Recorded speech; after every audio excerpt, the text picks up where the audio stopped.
Vamos conhecer então quem é Carlos Coronel, novo goleiro do São Paulo. A gente tem um pouco de trazer pro torcedor do São Paulo, quem é esse cara aí, onde é que ele tava, onde ele jogava, onde ele já jogou.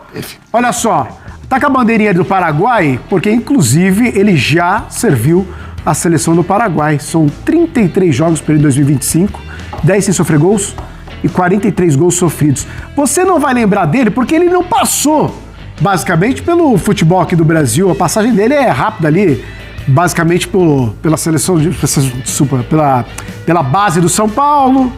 Aí ele entra ali no Red Bull e já muda lá para a Áustria, para o RB Salzburg. É por isso, ele nasceu em Corumbá, mas ele é naturalizado paraguaio. E aí ele jogou pelo Philadelphia Union 2 e o New York Red Bulls, que é onde ele jogou mais. Que ele tem o contrato agora, o Red Bull New York não quis renovar agora nesse momento, por isso que ele ficou livre no mercado. E ele foi... A história é a seguinte, vamos resumir essa tela aí. Tá. Jogador que surge aqui no Brasil, lógico, brasileiro. Tá. Faz um teste lá em Cotia, tem uma passagem rápida pro Cotia, mas é dispensado. Tá. Aí ele vai pro Red Bull, chega no Red Bull, é negociado, fala assim, garoto, vai pra Áustria. Tá. Logo cedo foi pra Áustria, chega lá na Áustria e ele não consegue jogar no Salzburg. Aí é jogado para um outro time, que é um time B do Salzburg lá na Áustria, tem uma passagem pela Áustria, e aí os caras resolvem, e ele também resolve, ir para os Estados Unidos, que é onde ele fez grande parte da carreira dele, mas lá nos Estados Unidos, em 2000, agora mais recentemente, 2000 alguma coisa aí, mas na década, não mais que 10 anos, ele se naturaliza paraguaio, e aí ele é convocado pela seleção paraguaia e defende o Paraguai, inclusive no jogo contra a Argentina, nas eliminatórias agora. Mas é um goleiro titular da seleção paraguaia, né, Luciano? O goleiro titular foi o Gatito Fernandes. Durante grande parte das eliminatórias, já com o Gustavo Alfaro como treinador, que teve a grande reação Paraguai que vai à Copa do Mundo, né? E o Carlos Coronel, me parece, teve menos chance e jogou uma reta final com o Paraguai já garantido.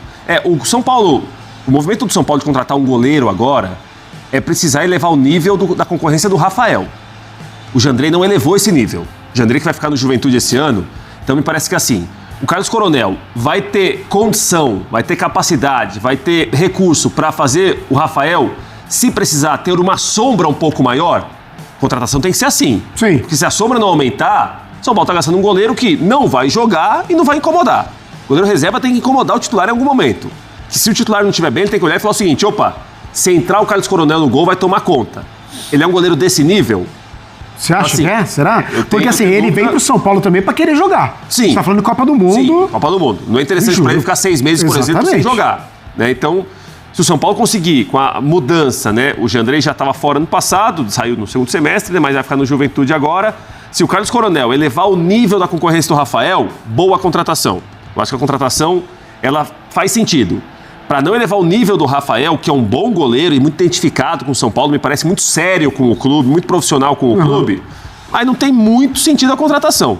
Preocupa ele vir da MLS? Vocês acham que... É igual quando a gente fala, a Europa é um nível diferente da América do Sul. Não sei, quer queira, quer não, o futebol mexicano tá acima da MLS. Sim. Tá. Nível competitivo, né? Ou seja, ele vai vir de um futebol que... E a gente, quando fala de América, o Brasil hoje está acima do futebol mexicano. Sim. Nível de competitividade e tudo mais. Então ele vai vir de um futebol, de uma liga um pouco mais fraca. Em que ele estava jogando, Só que, aí, por outro lado, ele é o goleiro da seleção do Paraguai. Então, assim... Colocando em perspectiva, ele vem de uma liga mais fraca para um time que tem goleiro titular. Sim. Não é que São Paulo está querendo chutar o Rafael. Não, então. Ele vai precisar, diria o outro lá, diria Luxemburgo, vai precisar cavucar em Barro Fundo. Mas como que é?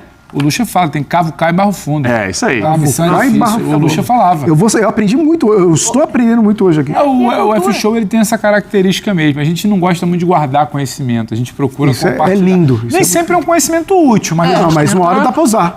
Como é que é cavucar em Barro Fundo? Cavucar em Barro Duro ou em Barro Fundo. Então ele vai precisar, né? Tá. Algum sentido tem. Ou ele quer estar mais perto do seu país, ele quer estar mais perto do radar ele olha do seu treinador, Copa do Mundo. Ou ele acha que ele está mais perto da Copa do Mundo assim, ou ele acha que por uma situação de calendário, São Paulo vai jogar, vamos lembrar, a Sul-Americana, vai jogar Campeonato Brasileiro, São Paulo vai jogar Pelo estadual, Brasil. que pode ter algum tipo de rotatividade por ali. Alguém sinalizou isso para ele, porque obviamente ele precisa entender, quando ele senta para negociar, onde eu estou no elenco, qual é a projeção, vou fazer quantos jogos. Então acho que pode ter a ver com isso. Agora, São Paulo tem goleiro. Tem. São Paulo tem Podemos goleiro, comparar, então, Carlos Coronel com o Volpi quando veio? Porque, claro, vamos pontuar. Na época que o Volpi veio, ainda tinha aquela busca pelo novo Rogério, ou então aquele buraco E o Volpi veio, né, Luciano, como um ídolo do futebol mexicano, É isso que do eu ia Toluca principalmente. Sim. Né? Ele foi muito bem no Figueirense aqui no Brasil, ele sai para o México. Uma cadeira e que no não tinha México, dono. a Uma carreira cadeira não dele tinha me dono. parece estava mais consolidada que a do Coronel.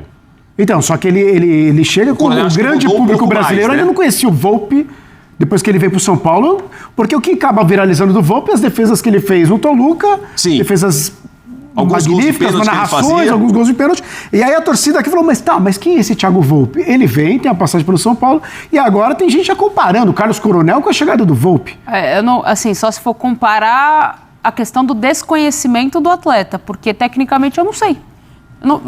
O que eu vi ainda do Coronel é exatamente o que passou de vídeo aí.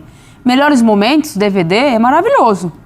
Você não vai colocar os seus piores momentos. Claro. Então, assim, eu falo assim, até peço desculpa ao fã de esporte, mas eu conheço muito pouco desse Também vi jogador. pouco. Muito Também vi pouco, pouco. muito pouco para avaliar assim, não, de Da seleção fato, paraguaia ele não tem tantos é um jogos cara assim. que Não vai tem. brigar com o Rafael para titularidade.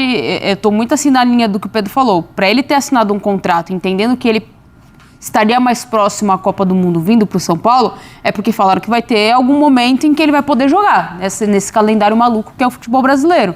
Então, aí a gente vai conseguir avaliar a questão da condição. Um fato é, ele estava jogando, ele era titular. Sim. Tava jogando. Ritmo de jogo. Agora, como é que vai ser essa disputa, eu não sei. Tecnicamente, eu não consigo avaliar. Mas acho que é realmente diferente, né? Acho que é isso que eu concordo com vocês.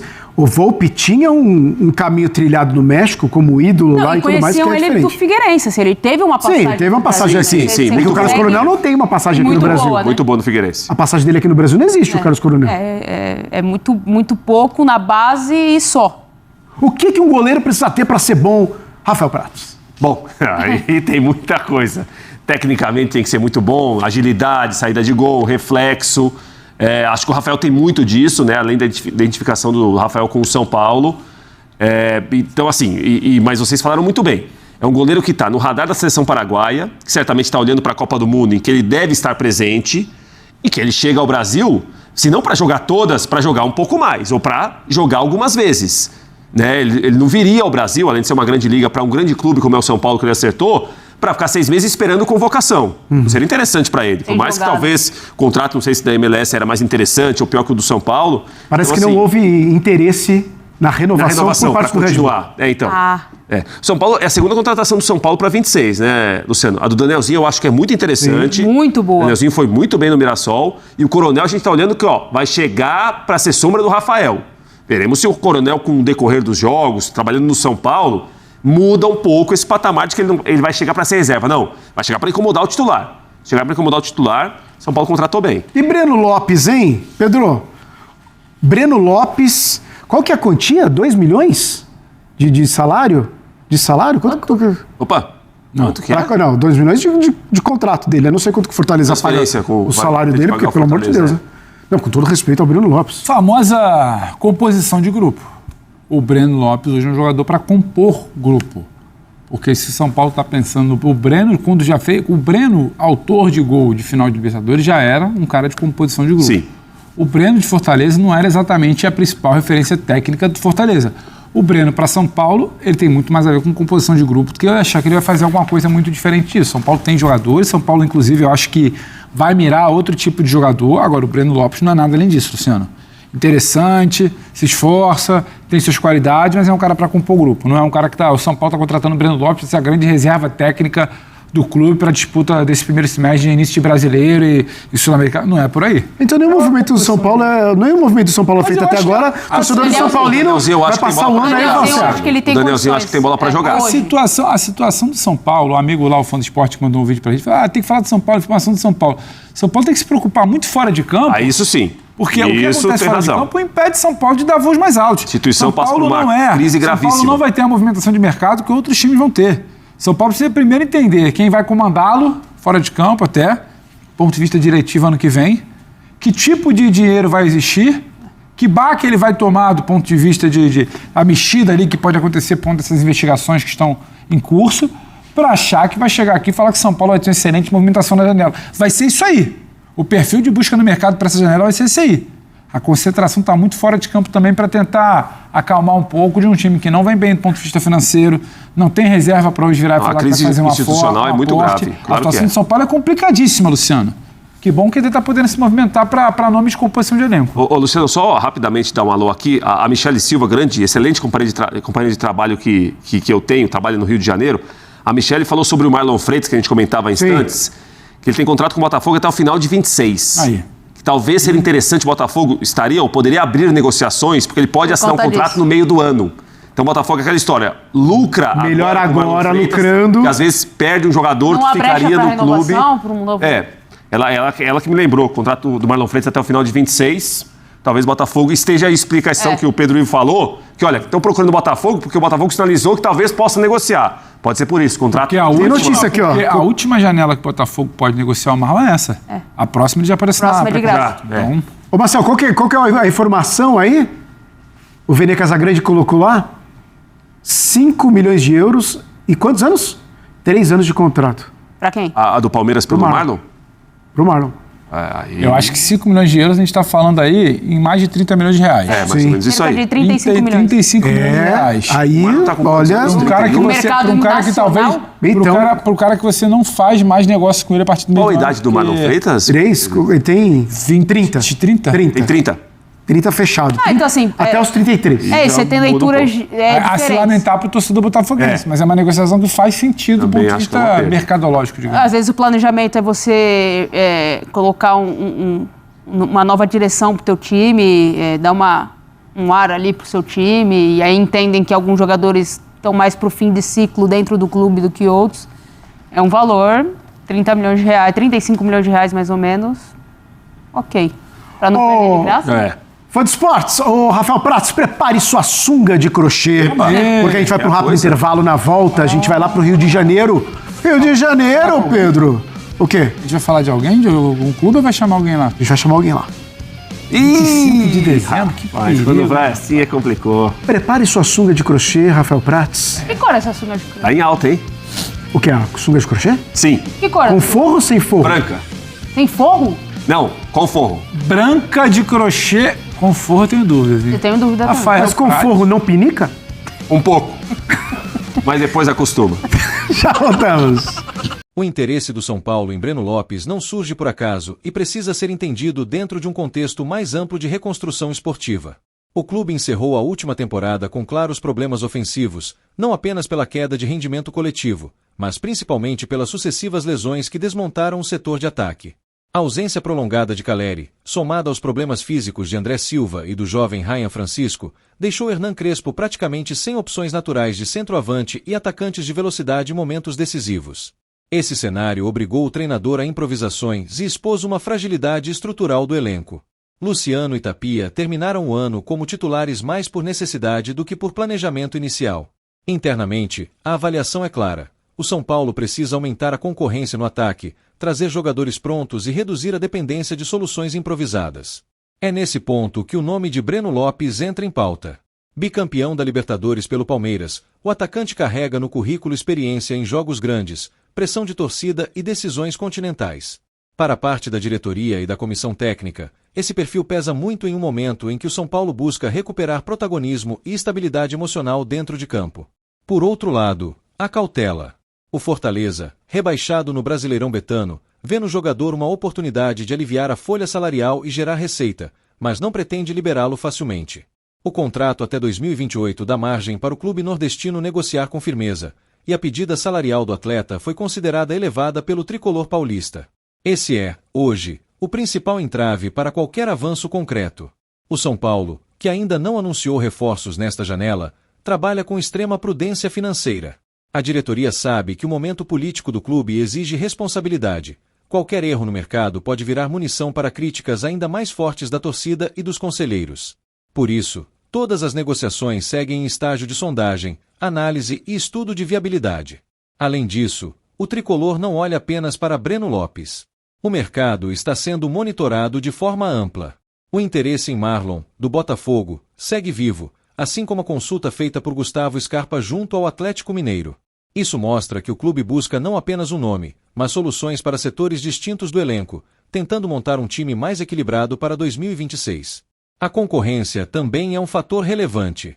O Vasco já fez sondagens por Breno Lopes, o que pode aquecer o mercado e dificultar uma negociação em valores mais acessíveis. Em situações assim, o São Paulo costuma agir com calma, aguardando o desenrolar das conversas para entender se surgirá uma oportunidade mais favorável ou se será necessário mudar o alvo. Do lado do jogador, a tendência é de abertura para ouvir propostas. O rebaixamento do Fortaleza mudou o cenário esportivo, e a possibilidade de atuar em um clube do tamanho do São Paulo, com visibilidade nacional e continental, naturalmente chama atenção. Ainda assim, Breno Lopes e seu staff sabem que qualquer movimento precisa atender também às expectativas financeiras. Para a torcida são paulina, cada novo nome especulado vira tema de debate intenso.